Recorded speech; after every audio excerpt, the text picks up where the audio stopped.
Brillanti Singer. Kull nhar ta' erba' mit-12 ta' frar fid-9 eskwarta filgħaxija dejjem fuq One. Muhammed Abdi, Somalu indbat 5 snin ħabs u ġie multat 2,000 euro wara li ammetta li attakka xi persuni waqt li beda jittallab u għeddet lill-uffiċjali tal-pulizija li kien se jisparalhom. Bejn 11 u 15 ta' Jannar Abdi ta' fastidju lil persuni li kienu għaddejjin fi triq waqt li saħansitra beżza r-raġel li se jattakkah. Ma dan u ġie akkużat ukoll li għeddet li uffiċjali fiċ-ċentru tas-saħħa tal-Furjana. Tal-irejat twettqu waqt li Somalu kellu sentenza sentej ħabs sospiżi għal 4 snin u ordni ta' probation li tnejn ingħataw din is-sena stess. Fil-qorti preseduta mill-Maġistrat Astrid May Grima, Abdi wieġeb li hu ħati u ġie kundannat l snin ħabs u 2,000 euro multa waqt li ġie ordnat li tidħol fis-seħħ is-sentenza preċedenti total ta' 5 snin ħabs. Il-Maġistrat ukoll ordnat li fit-3 snin ġejjin jingħata trattament biex jeleb il-vizzju ta' drogi. Ir-raġel ġie mwissi li kemm il-darba jiksel l-ordnijiet li ngħatawlu jeħel multa oħra ta' 2,000 euro.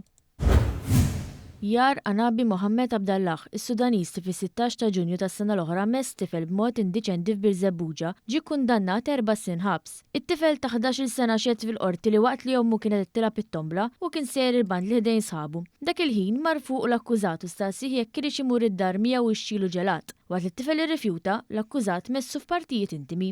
It-tifel qal li xi ħadd kien qallu li s-sieħeb tommu kien ta' daqqa ta' pon lis-Sudanis. Fil-qorti Sudanis qal li dakinhar u kien rieqed fuq banku qam l-isptar. Għalli ma jafx minnu t-tifel u laqqas jiftakar li kellu xi argument ma' raġel. Il-Maġistrat Claire Staffraċ Zammit sabet l-akkużat ħati u kundannatu għal ħabs waqt li ordnat li jisem is-Sudanis jitniżżel fir-reġistru tal-pedofili.